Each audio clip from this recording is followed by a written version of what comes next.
बिस्मिल्लाहिर्रहमानिर्रहीम। अस्सलाम वालेकुम। कैसे हैं आप सब? इंशाल्लाह सभी ठीक होंगे और अल्लाह की रहमतों के साए में होंगे। नबी सल्लल्लाहु अलैहि वसल्लम ने फरमाया, क़यामत के दिन एक शख्स लाया जाएगा, फिर वो जहन्नुम में डाला जाएगा।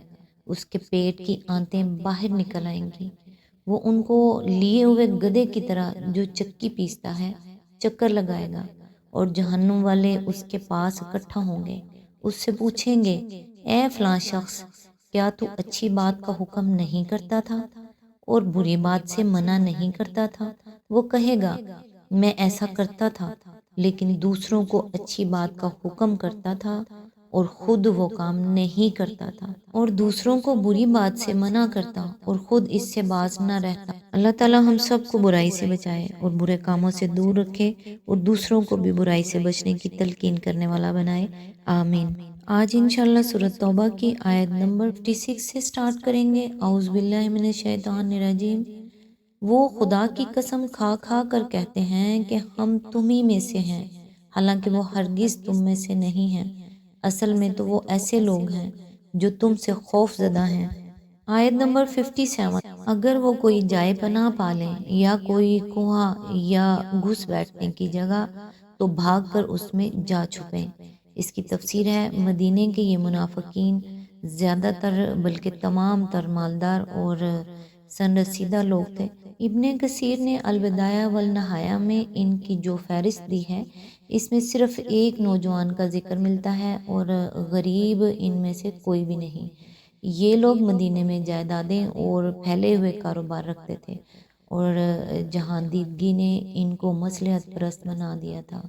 इस्लाम जब मदीना पहुंचा और आबादी के एक बड़े हिस्से ने पूरे इखलास और जोश व ईमानी के साथ इसे कबूल कर लिया, तो उन लोगों ने अपने आप को एक अजीब मखमसा में मुब्तला पाया।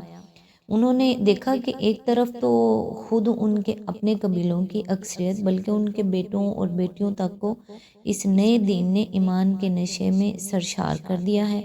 इनके खिलाफ अगर वो कुफ्र और इनकार पर कायम रहते हैं, तो उनकी रियासत, इज़्ज़त, शोहरत सब खाक में मिली जाती है। हत्ता कि उनके अपने घरों में उनके खिलाफ बगावत बर्पा हो जाने का अंदेशा है।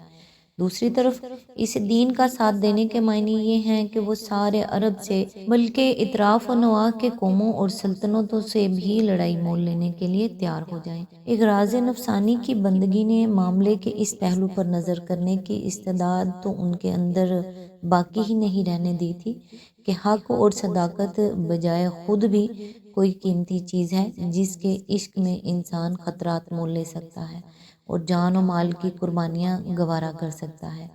वो दुनिया के सारे मामलात और मसाइल पर सिर्फ मफाद और मसलहत ही के महाज से निगाह डालने के खूगर हो चुके थे। इसलिए उनको अपने मफाद के तहफ़्फ़ुज़ की बेहतरीन सूरत यही नज़र आई कि ईमान का दावा करें, ताकि अपनी कौम के दरमियान अपनी ज़ाहरी इज़्ज़त और अपनी जायदादों और अपने कारोबार को बरकरार रख सकें, मगर मुखलिसाना ईमान ना इख्तियार करें, ताकि इन ख़तरात और नुकसानात से दो चार ना हों जो इखलास की राह इख्तियार करने से लाजमन पेश आने थे।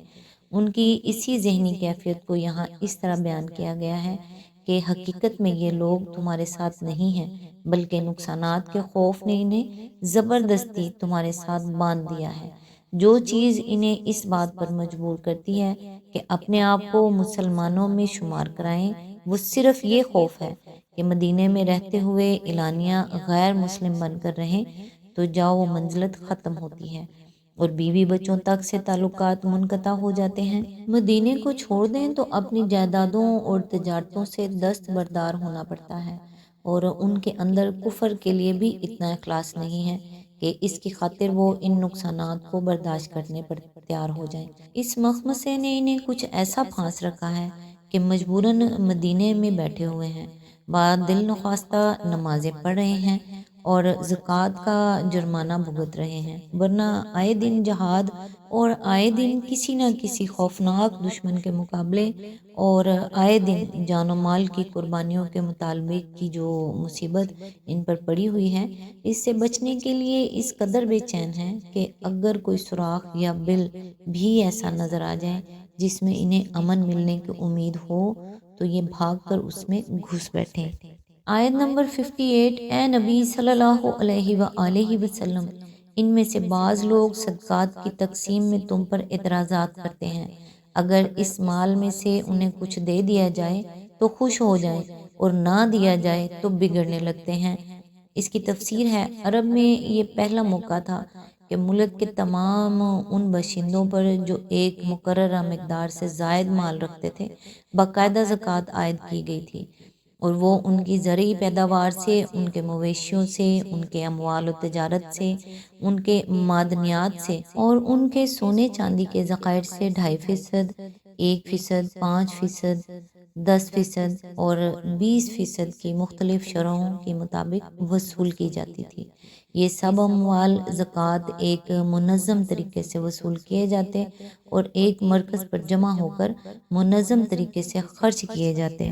اس طرح نبی صلی اللہ علیہ وآلہ وسلم کے پاس ملک کے اطراف سے اتنی دولت سمٹ کر آتی اور آپ کے ہاتھوں خرچ ہوتی تھی، جو عرب کے لوگوں نے کبھی اس سے پہلے کسی ایک شخص کے ہاتھوں جمع اور تقسیم ہوتے نہیں دیکھی تھی۔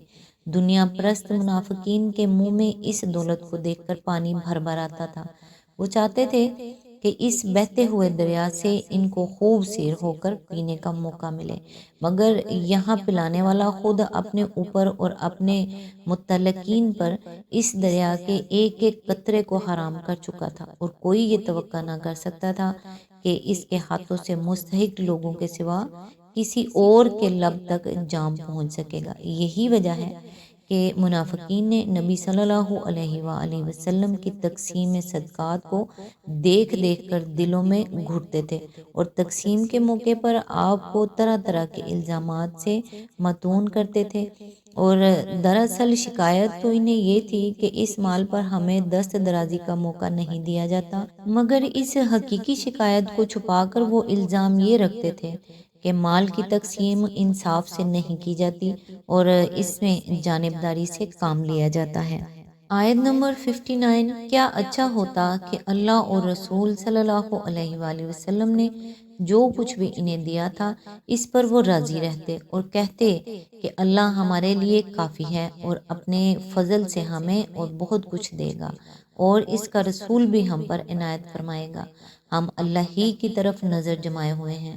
اس کی تفسیر ہے، یعنی مال غنیمت میں جو حصہ نبی صلی اللہ علیہ وآلہ وسلم ان کو دیتے ہیں اس پر قانع رہتے، اور خدا کے فضل سے جو کچھ یہ خود کماتے ہیں اور خدا کے دیے ہوئے ذرائع آمدنی سے جو خوشحالی انہیں میسر ہے اس کو اپنے لیے کافی سمجھتے، یعنی زکوٰۃ کے علاوہ جو اموال حکومت کے خزانے میں آئیں گے ان سے حسب استحقاق ہم لوگوں کو اسی طرح استفادہ کا موقع حاصل رہے گا جس طرح اب تک رہا ہے، یعنی ہماری نظر دنیا اور اس کی متاع حقیر پر نہیں بلکہ اللہ اور اس کے فضل و کرم پر ہے، اسی کی خوشنودی ہم چاہتے ہیں، اسی سے امید رکھتے ہیں، جو کچھ وہ دے اس پر راضی ہیں۔ آج تک کے لیے اتنا ہی، نیکسٹ انشاءاللہ آیت نمبر 60 سے سٹارٹ کریں گے، تب تک کے لیے دعاؤں میں یاد رکھیے گا۔ اللہ حافظ۔